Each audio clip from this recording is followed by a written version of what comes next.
Astaghfirullah. Assalamualaikum warahmatullahi wabarakatuh. Alhamdulillah wassalatu wassalamu ala Rasulillah wa ala alihi wa sahbihi wa mawalah wa la hawla wa la quwata illa billahi wa ba'du. Qala Allahu azza wa jalla ya ayyuhalladzina amanu taqullaha haqqa tuqatih wa la tamutunna illa wa antum muslimun. Fa inna asdaqal hadithi kitabullah wa khairal huda huda Muhammadin sallallahu alaihi wa ala alihi wasallam wa syarrul umuri muhdatsatuha wa kullu muhdatsatin bid'ah wa kullu bid'atin dhalalah wa kullu dhalalatin finnar.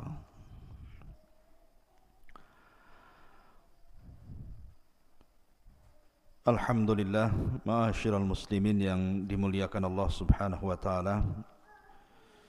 Di pagi hari ini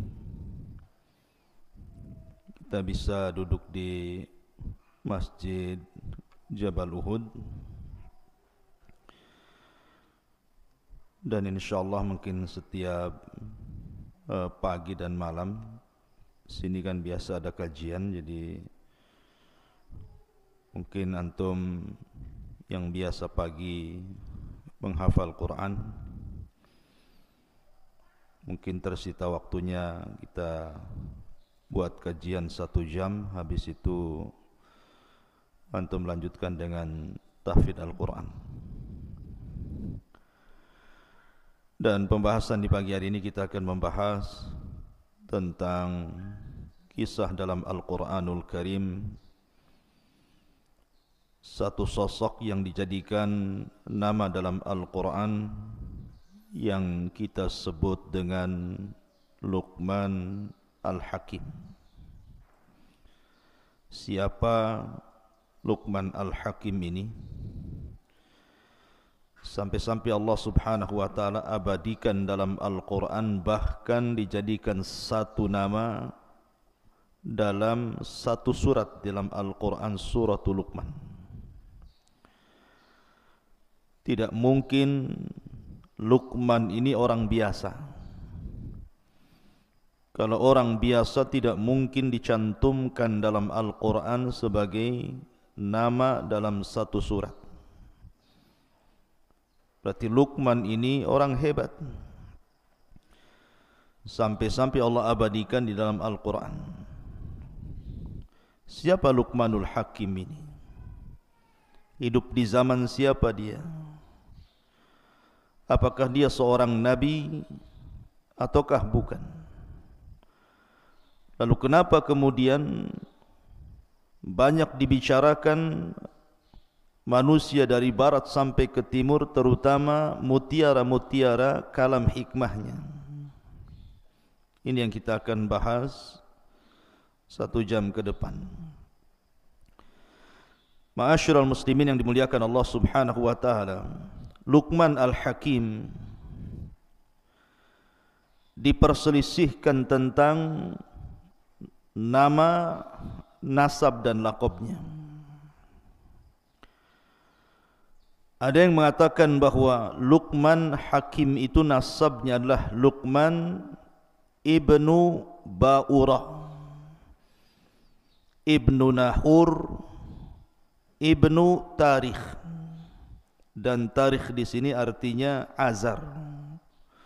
Dan Azar itu adalah ayahanda daripada Ibrahim alaihi salatu wassalam. Maka dari nasab di sini bahwa Luqman itu hidup antara Nabi Ibrahim sampai kepada Nabi Allah Ismail alaihi salatu wassalam. Jadi zaman hidupnya Luqman itu antara Ibrahim dan Ismail. Karena masih hubung kait kepada Azar, dan Azar itu ayahanda Ibrahim. Tetapi ada juga yang mengatakan bahwa Luqman artinya nasabnya adalah ibnu ukhti Ayyub alaihi salatu wassalam. Jadi Luqman itu anak dari saudari Nabi Ayub. Dari sini menunjukkan bahwa Luqman itu hidup di zaman Nabi Allah Dawud. Jadi ada yang mengatakan hidup di zaman Nabi Ibrahim, antara Ibrahim dan Ismail. Ada yang mengatakan Luqman itu hidup di zaman Nabi Dawud, karena dia adalah putra dari saudari Nabi Allah Ayub alaihi salatu wassalam. Dan itu pendapat jumhur mufassir. Tapi ada juga yang mengatakan bahwa Luqman itu hidup antara masa Nabi Allah Isa alaihi salatu wassalam sampai kepada munculnya Rasul sallallahu alaihi wasallam, antara Isa dan Nabi sallallahu alaihi wasallam. Disitulah kemunculan Luqman Al-Hakim. Akan tetapi pendapat yang kuat wallahu alam bahwa Luqman itu hidup di zaman Nabi Allah Dawud alaihi salatu wassalam, dan dia adalah putra saudari daripada Ayub alaihi salatu wassalam. Lalu dari mana asal Luqman ini? Ada yang mengatakan bahwa Luqman itu asalnya dari Sudan. Berarti kalau Sudan rata-rata berkulit hitam. Jadi Luqman itu orang Sudan, berkulit hitam. Bahkan dikatakan bahwa rambutnya itu keriting, seperti orang negro itu kan, keriting kriwel gitu ya. Kemudian juga tebal bibirnya, dan dia orangnya pendek. Dah pendek, hitam, rambutnya kriwel, bibirnya tebal. Itulah Luqman Al-Hakim. Artinya secara fisik Luqman itu bukan orang gagah, bukan pula orang ganteng. Justru secara fisik Luqman itu adalah orang-orang yang berkulit hitam. Dari sini ada faedah kenapa Allah Subhanahu wa taala cantumkan orang seperti namanya dalam Al-Quran. Maka Islam mengajarkan bahwa keutamaan itu bukan ditinjau fisik. Innallaha la yanzuru ila suwarikum wala ila amwalikum walakin yanzuru ila qulubikum wa a'malikum. Jadi Islam itu memandang bukan karena fisik, bukan karena harta, tetapi yang dipandang hati dan amalnya. Makanya Nabi SAW dalam khutbah Arafah mengingatkan manusia tentang keutamaan manusia di hadapan Allah. Kata Nabi SAW, ayyuhan nas, la fadla bainal arabi wal a'jam walal aswad alal ahmar illa bitaqwallah. Wahai manusia, tidak ada istimewanya baik anda orang Arab ataupun non-Arab, baik anda berkulit hitam ataupun putih ataupun merah, tetapi keutamaan itu hanyalah ada pada takwa. Kemudian Rasul membacakan ayat inna akramakum indallahi atqakum. Jadi ada yang mengatakan Luqman itu adalah orang Sudan. Ada juga daerah Luqman di Sudan itu di kampung namanya Nubah. Ada satu kota namanya Nubah di Sudan, itulah Luqman itu hidup di situ. Tapi ada juga yang mengatakan bahwa Luqman itu adalah Habasyi, artinya Ethiopia. Tetapi yang masyhur bahwa Luqman itu orang Sudan dan hidup di kota namanya Nubah. Itu yang banyak dijelaskan oleh ahli tafsir. Masyarul muslimin yang dimuliakan Allah Subhanahu wa taala. Adapun banyak dijelaskan para ulama siapa Luqmanul Hakim ini. Al-Imam Ibnu Katsir rahimahullahu taala mencantumkan dalam kitab Bidayah wa Nihayah, beliau mengatakan kana abdan. Luqman ini seorang hamba. Dari sini menunjukkan bahwa Luqman itu bukan seorang nabi. Ada memang sebagian ulama mengatakan Luqman itu nabi. Tetapi pendapat yang kuat bahwa Luqman itu abdan, seorang hamba, seorang budak. Subhanallah, dia orang merdeka, bukan orang merdeka loh ya, orang budak. Artinya dia ada tuannya di situ. Kalau seorang budak berarti bukan merdeka, diatur-atur oleh tuannya, karena perbudakan dalam Islam itu sama dengan barang diperjualbelikan. Tetapi istimewanya walaupun dia seorang budak, Luqman itu adalah orang yang diperhitungkan setiap mutiara kalamnya sampai diabadikan dalam Al-Quran. Maka dijelaskan juga beliau adalah kathirat tafkir, orangnya banyak mikir. Kemudian hasanal yakin, sangat baik keyakinannya kepada Allah Azza wa Jalla.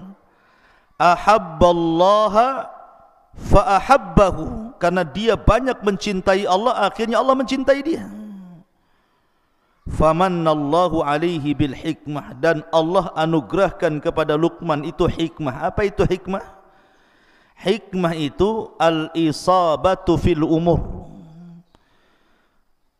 Dia setiap ucapannya, setiap perbuatannya itu mencocoki kebenaran.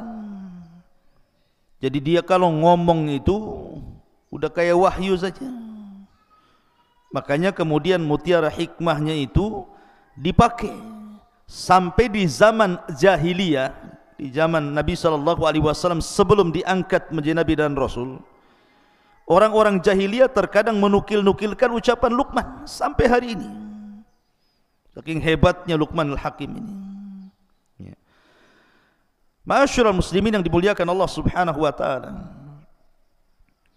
Lah Luqmanul Hakim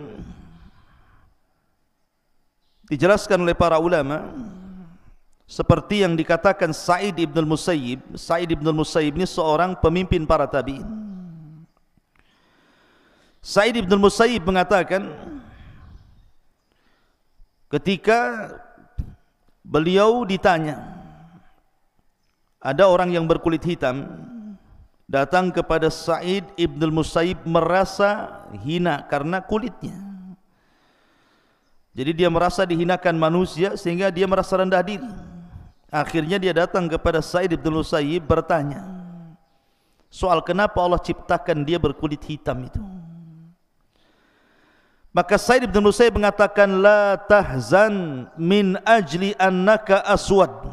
Jangan sedih karena engkau berkulit hitam. Karena min akhyarin nasi thalatha, karena manusia terbaik di permukaan bumi ini ada 3 manusia dan semua berkulit hitam. Kemudian yang pertama disebutkannya Bilal ibn Rabah, berkulit hitam. Kemudian yang kedua Mahja maula Umar. Mahja maula Umar itu berkulit hitam. Dalam riwayat Najasyi, raja Ethiopia. Kemudian yang ketiga Luqmanul Hakim, aswad nubiyan. Dia seorang yang berkulit hitam, orang yang tinggal di Nubah. Maka dari sini Sa'id ibn al-Musayyib ingin menjelaskan bahwa kepada orang yang merasa kecil hati gara-gara fisik, gara-gara berwarna hitam kulitnya, dia mengatakan jangan sedih, karena manusia-manusia terbaik sepanjang zaman itu ada yang berkulit hitam. Sudah disebutkan 3 orang. Pertama Bilal, yang kedua Mahja, yang ketiga Luqman. Dalam riwayat Mahja diganti dengan Habasyah, raja Ethiopia, raja Habasyah namanya Ashamah ibn Afjur. Semua berkulit hitam, tetapi mereka adalah orang-orang pilihan dalam Islam. Siapa yang tidak kenal Bilal? Sandalnya saja masuk surga sebelum orangnya. Siapa yang tidak kenal Ashamah ibn Afjur, raja yang sangat adil sampai-sampai Rasul mengizinkan para sahabat hijrah ke Ethiopia karena keadilannya Najasyi itu. Kemudian juga Mahja, bahkan Luqmanul Hakim sampai diabadikan dalam Al-Quran. Ma'asyiral muslimin yang dimuliakan Allah Subhanahu wa taala. Baik, dari sini kita sudah tahu bagaimana Luqmanul Hakim. Adapun nama anaknya, karena di dalam Al-Quran itu kan bercerita tentang nasihat Luqman kepada siapa? Kepada anaknya. Ini yang kita akan ceritakan. Siapa anaknya ini? Al-Imam As-Suhaili mengatakan, yang masyhur nama anak Luqman yang dinasihati dalam Al-Quran itu namanya Tharan. Namanya Tharan. Luqman menasihati Tharan anaknya. Wa idh qala Luqmanu libnihi wa huwa ya'iduhu. Dan ketika berkata Luqman kepada anaknya siapa? Tharan. Ada yang mengatakan seperti yang disebutkan Al-Imam At-Tabari bahwa namanya Qutbah. Namanya Qutbah. Ada juga yang mengatakan namanya Kalbah. Tetapi yang masyhur nama anaknya adalah Tharan. Ingat-ingat ya, namanya Tharan. Lah sebagian orang mengatakan bahwa Luqman itu punya anak, punya istri. Lah dulu anak dan istrinya itu belum mengikuti agama Luqman Al-Hakim, masih kafir. Tetapi setiap hari oleh Luqman itu dinasihati anak dan istrinya itu. Makanya salah satu nasihatnya adalah la tusyrik billahi inna syirka la zulmun azim. Janganlah engkau berbuat syirik kepada Allah, karena kesyirikan itu adalah kezaliman yang sangat besar. Lah dari kata-kata la tusyrik billahi inna syirka la zulmun azim di sini ada yang mengatakan bahwa seperti Al-Imam Al-Qushairi mengatakan, karena Luqman dan ibunya itu kafir. Dinasihati sama Luqman, jangan kau melakukan kesyirikan kepada Allah, karena syirik itu kezaliman yang sangat besar. Jadi setiap hari nasihati, akhirnya keduanya mendengarkan ucapan Luqman, belakangan masuk Islam, masuk ke agama Luqman Al-Hakim. Ada yang mengatakan seperti itu. Adapun yang menunjukkan bahwa Luqman itu adalah seorang hamba, seorang budak, ada sebuah hadis yang dikeluarkan Al-Imam Ibn Jarir dari Ibn Waqi'. Jadi suatu ketika tuannya Luqman itu memanggil Luqman dan mengatakan, ya Luqman, idbah lana hadhihi syah. Wahai Luqman, sembelihkan untuk kami seekor kambing. Maka Luqman pun menyembelih kambing itu. Kemudian kata tuannya, ya Luqman, akhrij atyaba mudghataini fiha.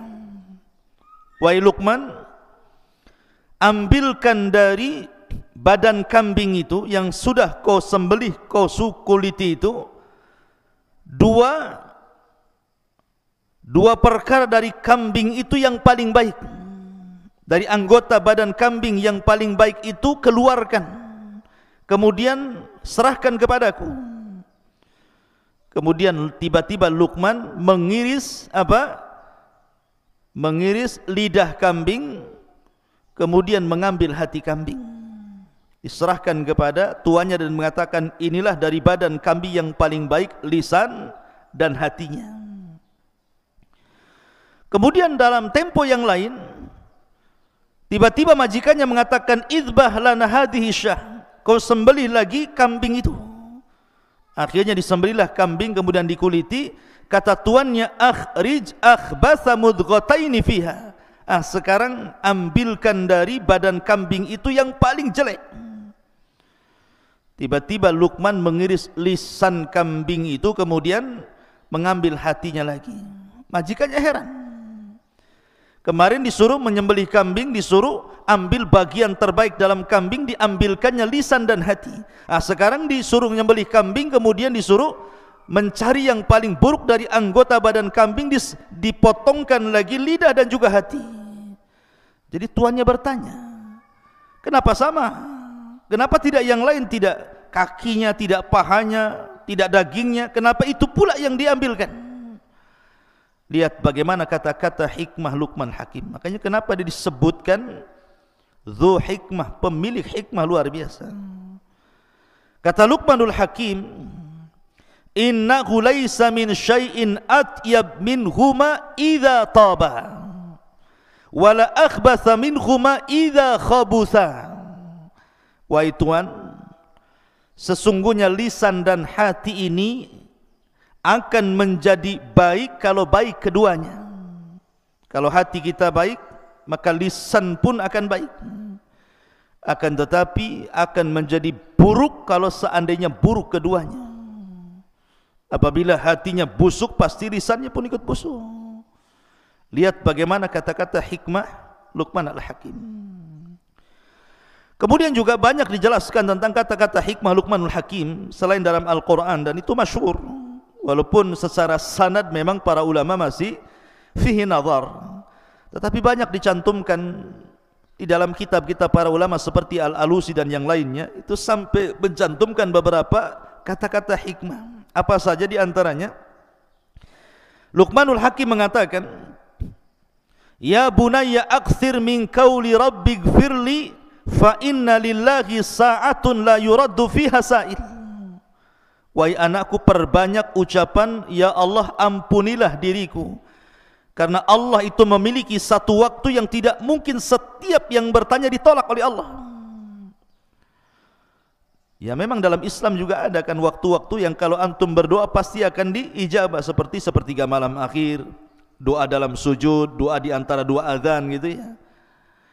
Kemudian juga Luqman juga mengatakan,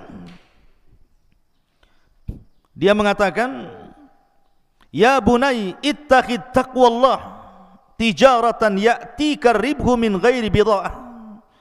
Wahai anakku, jadikan takwa itu jual belimu, maka keuntungan yang kau raih akan jauh lebih banyak tanpa modal.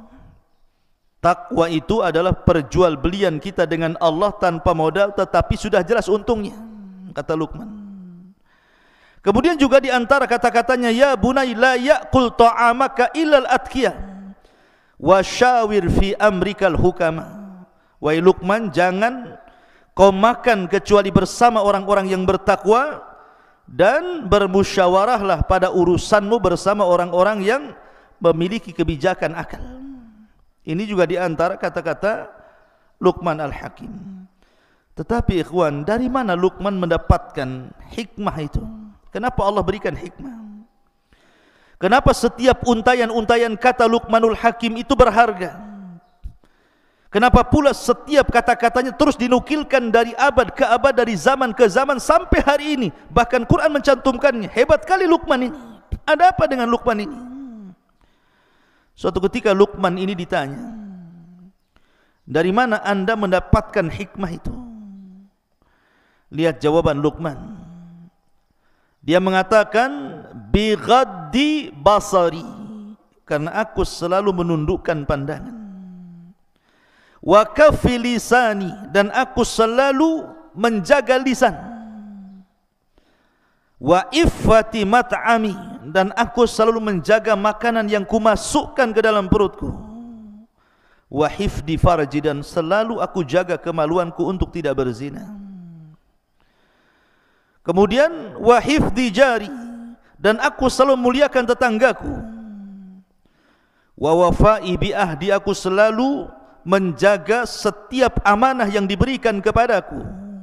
Wa tarki ma la ya'ni, dan aku meninggalkan sesuatu yang tidak bermanfaat kepadaku. Fadzakal ladzi yusayyirani kama tara, itulah yang menjadikan kenapa aku seperti ini, kata Luqman. Oleh karena itulah, maka kenapa Luqman itu diberikan seperti itu? Ya karena dia banyak menjaga hal untuk dirinya.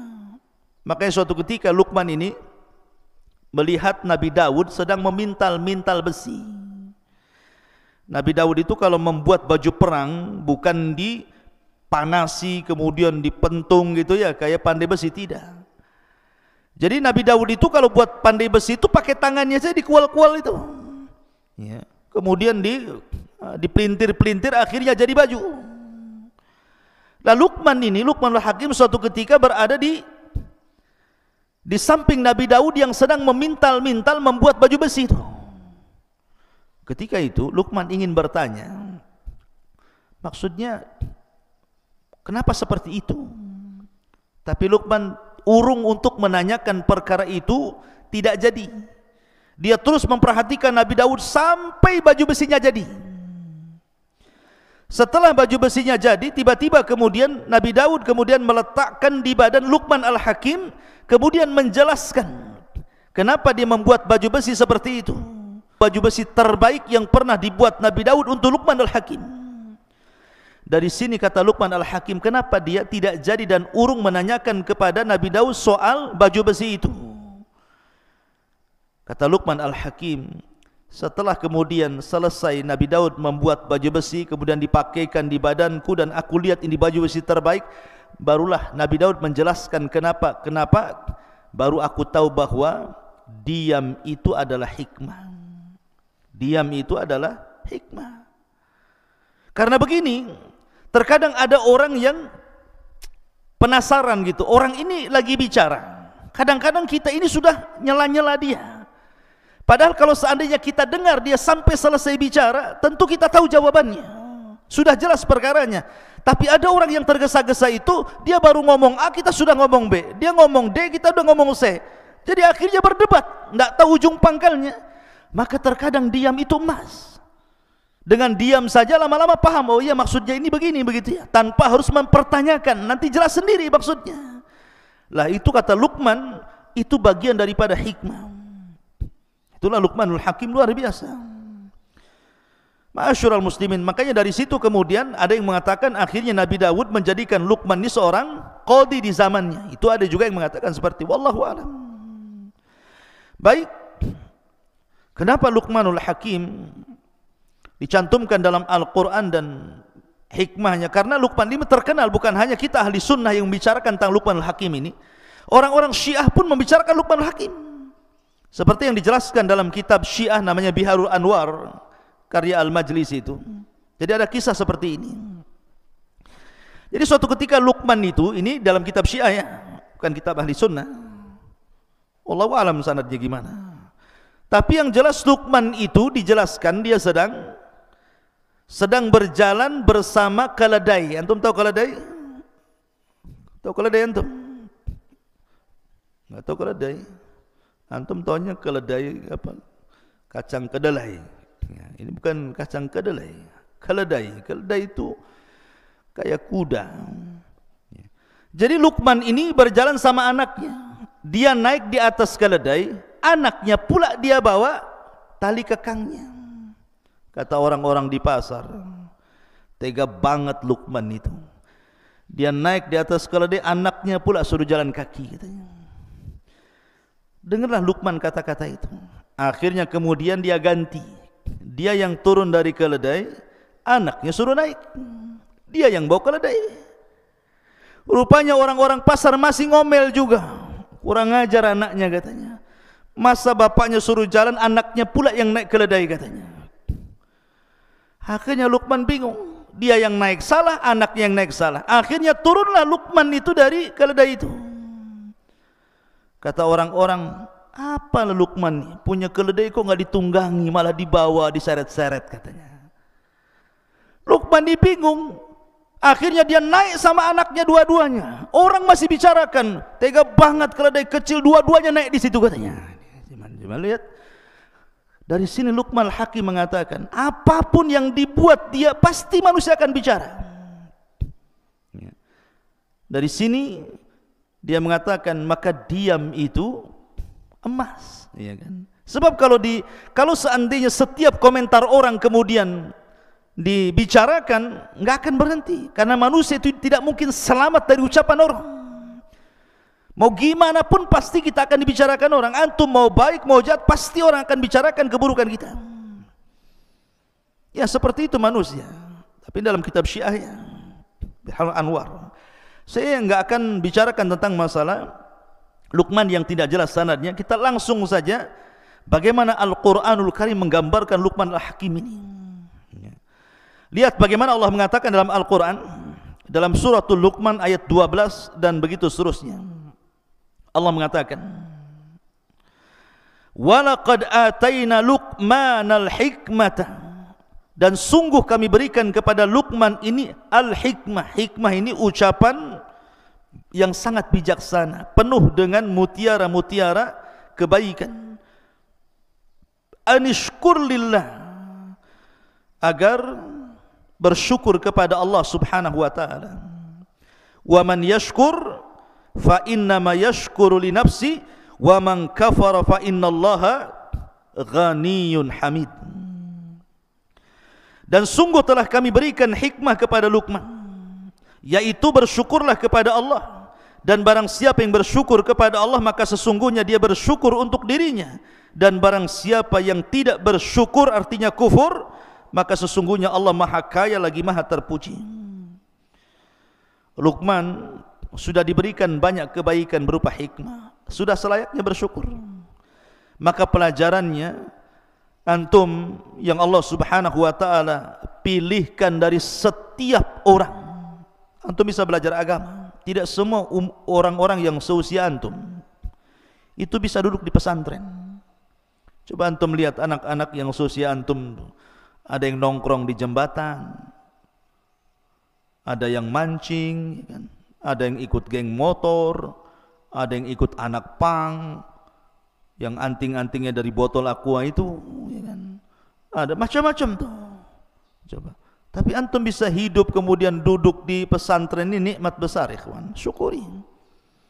Ya, disyukuri antum dipilih oleh Allah dari sekian anak-anak muda yang seusia antum, antum bisa masuk pesantren, bisa menghafal Quran, bisa belajar agama. Coba, artinya bahwa supaya la in syakartum la azidannakum, kalau antum bersyukur Allah tambah nikmat, Allah kasih banyak kemampuan dan ilmu yang begitu banyak, karena bagaimanapun tidak ada yang lebih baik dibandingkan ilmu di dunia ini, kawan. Tidak ada yang lebih mulia melebihi ilmu, karena hanya dengan ilmu lah kita bisa mengenal Allah, mengenal Nabi, mengenal agama, mengenal segala sesuatu.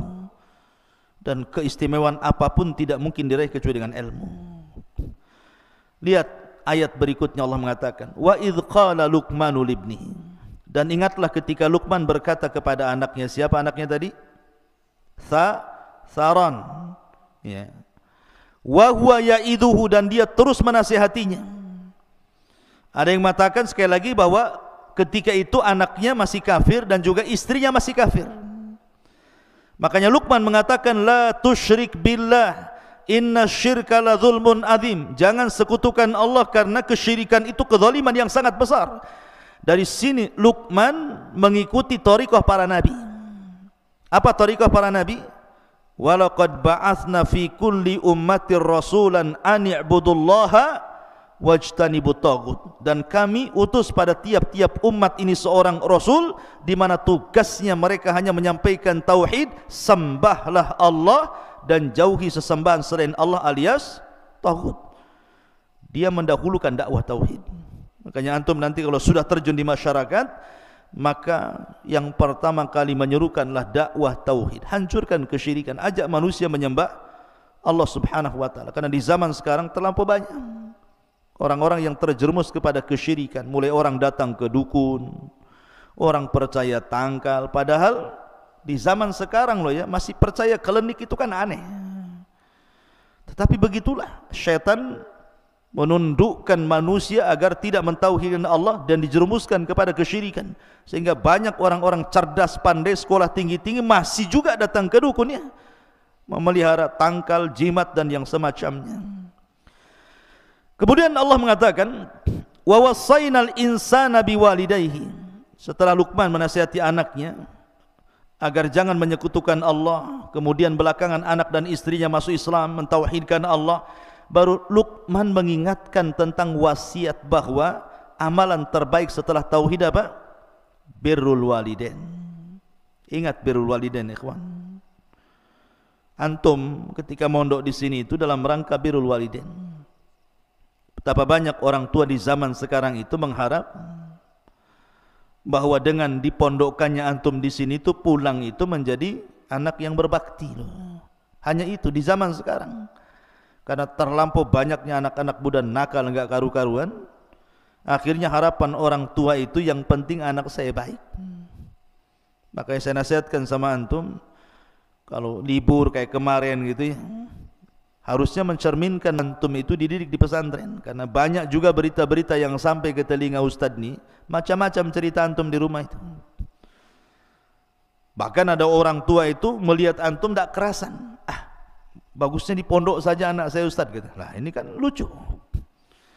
Di mana-mana ya kalau orang tua sudah enggak ketemu anak itu, jangankan 1 tahun 1 bulan saja rindu pengen satu rumah.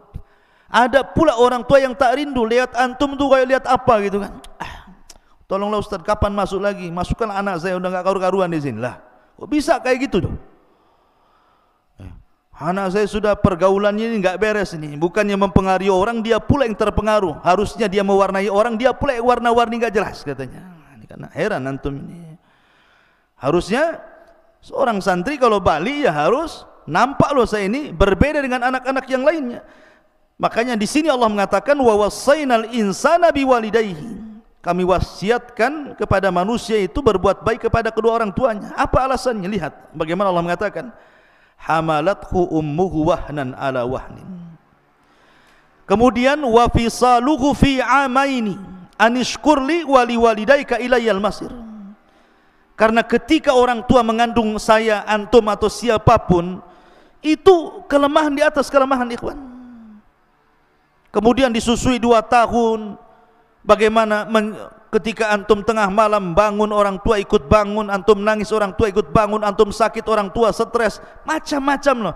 Makanya kenapa ketika ada seorang sahabat datang kepada Rasul, kemudian dia mengatakan, ya Rasulullah, di antara sekian banyak manusia itu yang pertama kali saya berbuat baik kepada siapa? Maka Rasul mengatakan ummuka ibumu. Siapa lagi Rasul? Ummuka ibumu. Siapa lagi Rasul? Ummuka ibumu. Baru yang keempat, abuka bapamu. Kenapa coba? Kenapa disebut 3 kali ibu kemudian 1 bapa? Kata para ulama, pertama karena ibu yang mengandung, yang kedua ibu yang melahirkan, yang ketiga ibu yang menyusui. Dari situlah Rasul mengatakan ummuka, ummuka, ummuka 3 kali. Karena ini bukan perkara mudah. Mengandung loh 9 bulan itu bukan perkara mudah. Antum enak tidur, bisa tengkurap, bisa miring kanan, miring kiri. Nah, nanti kalau antum sudah punya istri kemudian hamil, tidak bisa itu antum itu tengok istri tengkurap lagi hamil besar. Nggak bisa, tidur saja satu posisi, stres dia. Ya.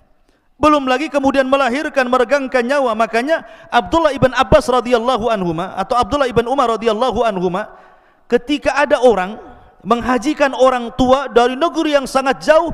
Zaman itu kan belum ada kendaraan, belum ada macam sekarang ada alat untuk bawa orang sakit gitu ya.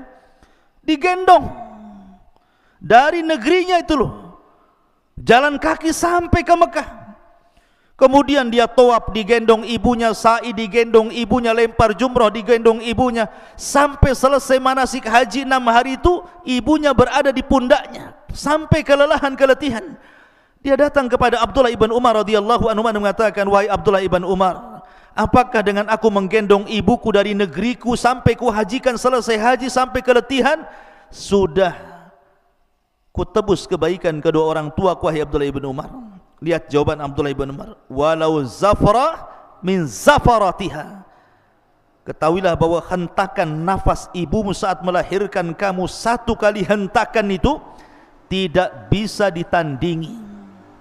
1 kali hentakan, coba bayangkan, tidak bisa ditandingi.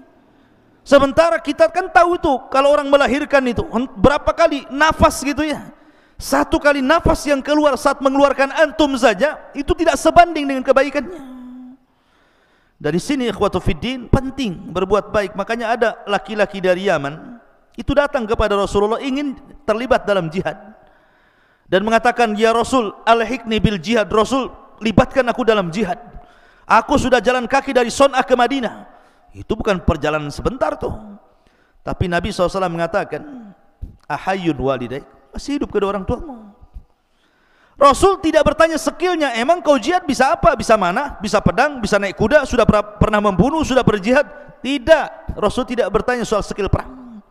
Rasul hanya mengatakan, ahayyun walidaik, hidup orang tuamu. Kata anak muda ini, masih wahai Rasul, ketika ku tinggalkan dia nangis. Maka Rasul mengatakan, irji fa fihi mafajahid, pulang, berjihadlah kepada kedua orang tuamu, buat dia tertawa sebagaimana kau buat dia menangis. Lihat bagaimana Nabi SAW mengajarkan birrul walidain penting. Kenapa? Anishkurli wali walidaika ilayyal masir. Karena syukur kepada Allah belum dikatakan syukur sampai anda bisa bersyukur kepada kedua orang tua. Kemudian setelah itu Luqman mengatakan, wa in jahadaka ala an tusyrika bima laysa laka bihi ilmun fala tuti'huma wa sahibhuma fid dunya ma'rufa. Jika kedua orang tuamu menyuruh kamu untuk menyekutukan diriku dengan siapapun selainku, dengan sesuatu tanpa ilmu, jangan taati keduanya. Dari sini menunjukkan bahwa hak Allah masih jauh lebih penting daripada hak siapapun sampai kepada orang tua. Makanya Rasul mengatakan, la ta'ata li makhlukin fi maksiatil khaliq. Tidak ada ketaatan kepada makhluk dalam rangka bermaksiat kepada Allah. Siapapun, mau mudir antum gitu ya, mau ketua RT antum, lurah antum, camat sampai ke presiden sekalipun, ataupun orang tua, kalau perintahnya batil jangan ditaati. Kalau perintahnya batilnya, fala tutihuma. Tetapi walaupun demikian ikhwan, bagaimana Islam itu mengajarkan akhlak. Allah mengatakan, wasahibuhuma fid dunya ma'rufa. Taruhlah ada orang yang memiliki orang tua kafir, orang tuanya musyrik, kemudian memaksa anaknya untuk murtad. Satu sisi kita tidak boleh ya mentaati perintah orang tua, tapi sisi lain berbuat baik itu hukumnya wajib walaupun orang tua kafir. Kecuali kalau orang tuanya itu kafir harbi, beda ya, seperti kisahnya siapa? Abu Ubaidah ibnul Jarrah gitu ya, sampai membunuh bapaknya. Kenapa? Karena bapaknya terlibat perang dan ikut dalam pasukan Abu Jahal. Kemudian ketika perang yang diincar dia saja. Tetapi Abu Ubaidah menghindar, ketemu bapaknya di perang menghindar, sampai tidak mungkin menghindar lagi karena bapaknya sudah berhadapan dengan Nabi. Dia tidak mau Nabi tersakiti, akhirnya dia mengatakan, ya Nabi, serahkan dia kepada aku. Terpaksa dia bunuh bapaknya. Kenapa? Karena sudah mengancam nyawa Nabi. Dibunuh tuh bapaknya Abu Ubaidah bin Jarrah oleh Abu Ubaidah bin Jarrah. Sampai orang mengatakan, bagaimana mungkin Abu Ubaidah bin Jarrah akan diampuni dosa-dosanya sementara dia sudah membunuh ayahnya? Maka dia pun sedih. Sampai akhirnya dia mengatakan, aku tidak pernah membunuh ayahku, yang aku bunuh kesyirikan dalam badannya. Kemudian dia pun sedih sampai turun ayat ini, wa in jahadaka ala an tusyrika bima laysa laka bi ilmun fala tuti'huma. Ya. Ada yang mengatakan ayat ini turun kepada Sa'ad bin Abi Waqqas. Sa'ad bin Abi Waqqas itu orang kaya, orang tuanya dia masuk Islam, orang tuanya masih kafir. Dia paksa Sa'ad bin Abi Waqqas, kau harus kufur lagi. Kata Sa'ad, tidak mau. Kau harus kufur, tidak mau. Sampai akhirnya orang tua yang mengatakan, kalau engkau tidak kembali kepada agama nenek moyangmu, aku akan mogok makan, mogok minum sampai ku mati, katanya. Tapi karena melihat orang tuanya Sa'ad istiqomah di agama Rasul sallallahu alaihi wasallam, akhirnya dia pun menghentikan mogok makan dan mogok minumnya, padahal dia sudah hampir mau mati. Karena Sa'ad mengatakan kepada ibunya, lau kanat laki mi'atu nafsan, lau kanat laki mi'atu nafsan, thumma kharajti nafsan ma kharajtu an dini. Wah ibuku, kalau kau punya 100 nyawa, kau keluarkan satu-satu agar aku meninggalkan agamaku. Jangan harap aku meninggalkan agamaku. Kalau kau mau makan, makan silahkan, enggak juga enggak masalah. Akhirnya ibunya makan juga, lapar ya. Dari sini ma'asyiral muslimin, bahwa bagaimana Allah Subhanahu wa taala mengatakan jangan taati kepada orang tuanya, tetapi wasahibhuma fid dunya ma'rufa. Tetap Sa'ad bin Abi Waqqas berbuat baik sama orang tuanya. Kemudian Allah mengatakan, wattabi sabila man anab ilayya thumma ilayya marji'ukum fa unabbiukum bima kuntum ta'malun. Kemudian ikutilah jalan orang-orang yang kembali kepadaku, kemudian hanya kepadaku tempat kembalimu, maka akan aku beritahukan kepadamu apa yang telah kamu kerjakan. Artinya setiap masalah di dunia itu pasti ada balasannya. Ma'asyiral muslimin yang dimuliakan Allah Azza wa Jalla. Kemudian setelah itu Allah mengatakan, ya bunai innaha intaku mithqala habbati min khardalin fatakun fi sakhratin aw fis samawati aw fil ardi ya'ti biha Allah innallaha latifun khabir. Jadi begini, Tharon ini putranya Luqman, dia bertanya kepada ayahnya, wahai ayahku, seandainya aku bermaksiat kepada Allah, kemudian aku sembunyi di sebuah tempat yang tidak bisa dilihat manusia, mungkinkah Allah melihatku? Maka Luqmanul Hakim kemudian menjawab, ini jawabannya, ya bunai, wahai anakku, in taku mithqala habbati min khardalin fatakun fi sakhratin aw fis samawati aw fil ardi ya'ti biha Allah innallaha latifun khabir. Wahai anakku, sesungguhnya jika ada sesuatu perbuatan seberat biji sawi sekalipun dan berada dalam batu atau di langit atau di bumi, niscaya Allah akan memberi balasannya. Sesungguhnya Allah maha halus lagi maha teliti kepada hamba-hambanya. Antum berbuat maksiat dimanapun Allah tahu. Makanya ada satu kisah tentang seorang laki-laki yang datang kepada siapa? Ibrahim ibn Adham kan. Jadi orang ini mengatakan kepada Ibrahim ibn Adham, wahai imam, saya ingin bertobat, sudah terlampau banyak maksiat yang kulakukan. Bagaimana cara tobatnya? Anak muda ini mengatakan kepada Ibrahim ibn Adham, sudah banyak maksiat yang kulakukan, aku ingin tobat tetapi aku tidak bisa, bagaimana caranya? Maka Ibrahim ibn Adham mengatakan kepada orang ini, sebenarnya engkau tidak perlu meninggalkan maksiatmu, silahkan bermaksiat, tetapi lakukan 5 perkara. Kalau kau bisa melakukan 5 perkara, kau ingin maksiat, maksiatlah, terserahmu. Kemudian orang ini mengatakan, hati ya Aba Ishaq, oh senang kali, seperti apa 5 perkara agar aku tetap bermaksiat? Yang pertama dia mengatakan, idza aradta an ta'siyallah fa'si. Kalau memang engkau ingin bermaksiat, silakan bermaksiat, tetapi fala ta'ku rizqahu, jangan kau makan rizki dari Allah. Kalau engkau tidak makan rizki dari Allah, kau makan dari rizki selain daripada Allah, silahkan kau maksiat. Tapi kalau kau makan dari rizki Allah, kenapa pula kau bermaksiat kepada zat yang telah memberikan rizki kepadamu? Kemudian yang kedua, idza aradta an ta'siyahu, kalau engkau memang ingin bermaksiat, silakan, falyasi.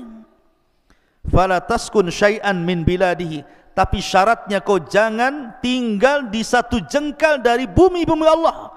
Silakan cari bumi yang lain, kau maksiat di situ. Tapi kalau engkau masih menginjak bumi Allah dan kau bermaksiat kepada buminya, jangan kau lakukan. Kemudian yang ketiga, idza aradta an ta'siyallah falyasi, kalau engkau ingin bermaksiat kepada Allah, silahkan, tetapi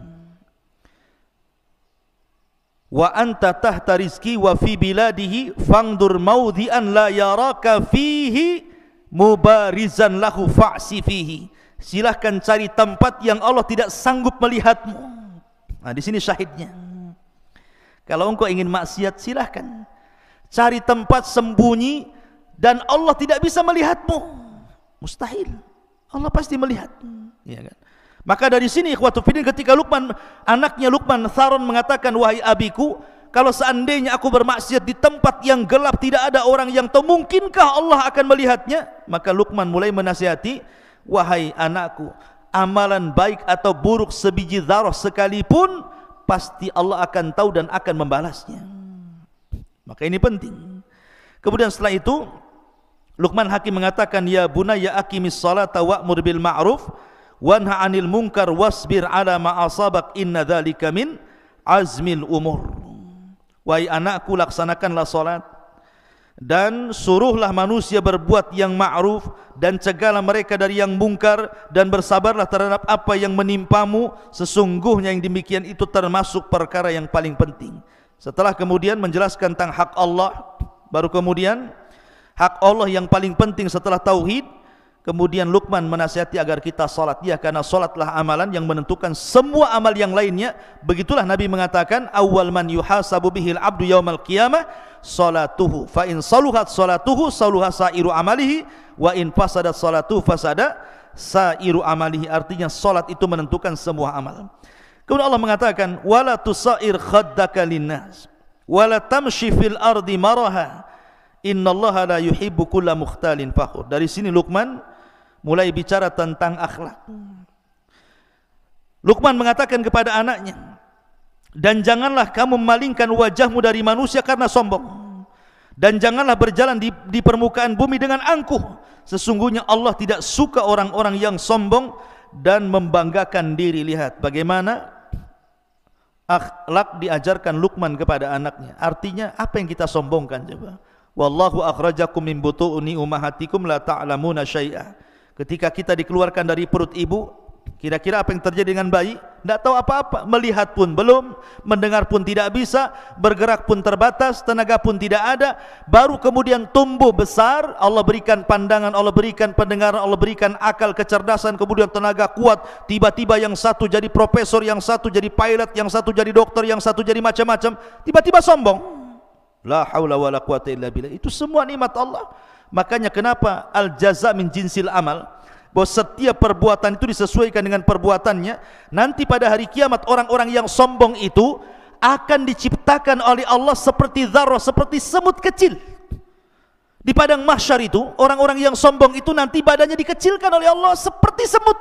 Kemudian akan berjalan di antara orang-orang yang besar, terkadang terinjak, terkadang harus menghindar dari kaki orang. Itu orang sombong, dia merasa besar di dunia, di akhirat dibuat kayak seperti semut yang akan diinjak-injak manusia. Al-jaza min jinsil amal.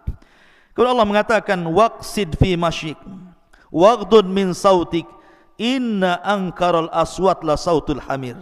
Dan yang terakhir Luqman mengatakan, dan sederhanakanlah dalam berjalan dan lunakkanlah suaramu, sesungguhnya seburuk-buruk suara adalah suara keledai. Begini ikhwan, perhatikan kalimat seburuk-buruk suara, suara keledai.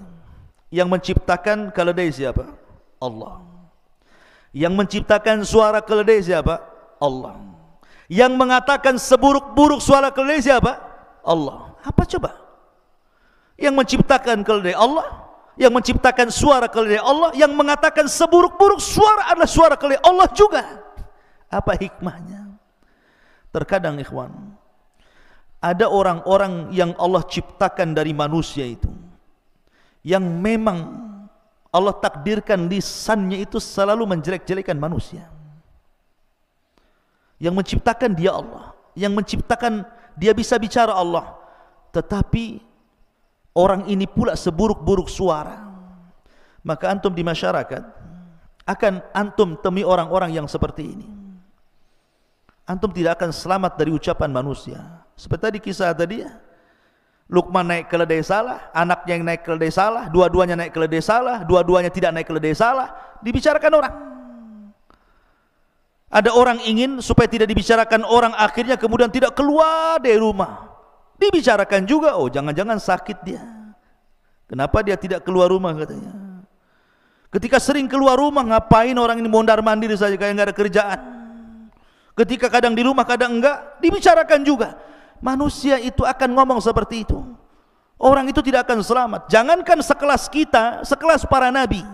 Nabi Musa alaihi salatu wassalam dibicarakan oleh kaumnya. Jangan-jangan Musa ini enggak mau mandi sama kita, jangan-jangan punya penyakit tutup badannya itu. Akhirnya suatu ketika Nabi Musa mandi di sini, kaumnya di sana. Diletakkan bajunya di atas batu. Allah buat batu itu bergerak. Lari batu itu, dikejar Nabi Musa lagi telanjang karena masalahnya pakai di atas batu itu. Rupanya batu ini Allah buat lari sampai melintasi Bani Israel yang sedang mandi. Nabi Musa ngejar sambil telanjang. Kata orang-orang ketika melihat badannya Nabi Musa, demi Allah tidak ada badan yang lebih indah daripada Nabi Musa. Lihat, Nabi Musa loh tidak lepas daripada ucapan orang, gara-gara enggak mau mandi sama-sama. Padahal Nabi Musa itu orang yang paling malu dengan Allah. Itu pun tidak lepas dari ucapan manusia. Sampai Rasul mengatakan, rahimallahu akhi Musa laqad udhiya akthar min dzalik fasabara. Sungguh Allah merahmati Musa, terlampau banyak ujian yang diberikan kaumnya, tapi dia sabar. Maryam bintu Imran dituduh berzina karena dia punya anak tidak jelas bapaknya. Padahal itu diciptakan kun fayakun, karena Isa sama dengan Adam. Bahkan istri Nabi SAW Aisyah radhiyallahu anha dituduh berzina dengan Safwan ibn Mu'attil. Padahal dia anak bintu Siddiq, anaknya Abu Bakar Siddiq, dan dia juga istri Nabi SAW, dan dia manusia yang paling cerdas. Itu tidak lepas daripada cacian makian. Antum akan mengalami itu di masyarakat. Antum berbuat salah dijelekin orang, berbuat baik pun akan dijelekin orang, akan digibahi, dibuli dan macam-macam. Maka perlu sabar, karena ada orang-orang itu yang Allah ciptakan seperti keledai. Allah yang ciptakan keledai, Allah yang buat suara keledai, Allah pula yang mengatakan seburuk-buruk suara keledai. Akan ada orang-orang seperti keledai. Maka kalau ada orang-orang seperti keledai, itu biar. Memang Allah sudah takdirkan dia bicara seperti itu. Tapi antum yakin bahwa Allah ketika membuat orang bicara itu, tidak mungkin dia bicara untuk membicarakan kita terus, tidak. Enggak mungkin. Ya. Jadi kalau orang benci sama kita kemudian menjelek-jelekan kita, enggak mungkin Allah ciptakan dia itu bersuara untuk menjelek-jelekan kita. Makanya kenapa? Pasti akan ada berhentinya. Suatu ketika dia akan berhenti itu. Makanya kenapa para ulama, kalau antum menghadapi orang yang menjelek-jelekan antum itu, pertama jangan antum pedulikan, fa'arid antum, seolah-olah enggak kenal. Jadi kalau ada orang jelek-jelekan kita, kemudian antum kenal si anu, enggak kenal, padahal kenal betul. Supaya antum jangan teringat dengan keburukannya. Antum kenal si anu, enggak kenal, enggak kenal dia. Padahal kenal. Kenapa? Karena kalau kita kenal, teringat keburukannya. Ya. Kemudian yang kedua, antum lupakan. Hindari orang itu. Kalau umpamanya satu perumahan, pergi ke perumahan lain, cari tempat lain supaya enggak pernah ketemu dengan dia. Ya. Dan berdoa jangan ditemukan dengan dia. Lihat Ashabul Kahfi. Ashabul Kahfi itu ditidurkan oleh Allah Azza wa Jalla, dihindarkan dari musuh-musuhnya selama 300 tahun lebih. Tiba-tiba bangun, musuhnya sudah kalah tanpa perang. Cukup dengan tidur saja sudah mengalahkan musuh. Jadi kalau melawan orang-orang yang menjelek-jelekan kita, tidur saja antum. Biarkan dia jelek-jelekan, kita tidur saja. Biarkan dia yang sibuk membicarakan kita, kita sibuk mimpi dalam tidur kita. Nanti lama-lama pusing dia, karena enggak ada tanggapan dari kita. Ya. Dari sini maka pelajaran Luqman ini penting, ikhwan, kalau kita pelajari. Karena juga waktu yang sangat singkat, tapi yang jelas ini sangat berharga. Mudah-mudahan ada manfaatnya. Subhanakal bihamdika asyhadu an la ilaha illa anta astaghfiruka wa atubu ilaik. Allahu ta'ala alam. Assalamualaikum warahmatullahi wabarakatuh.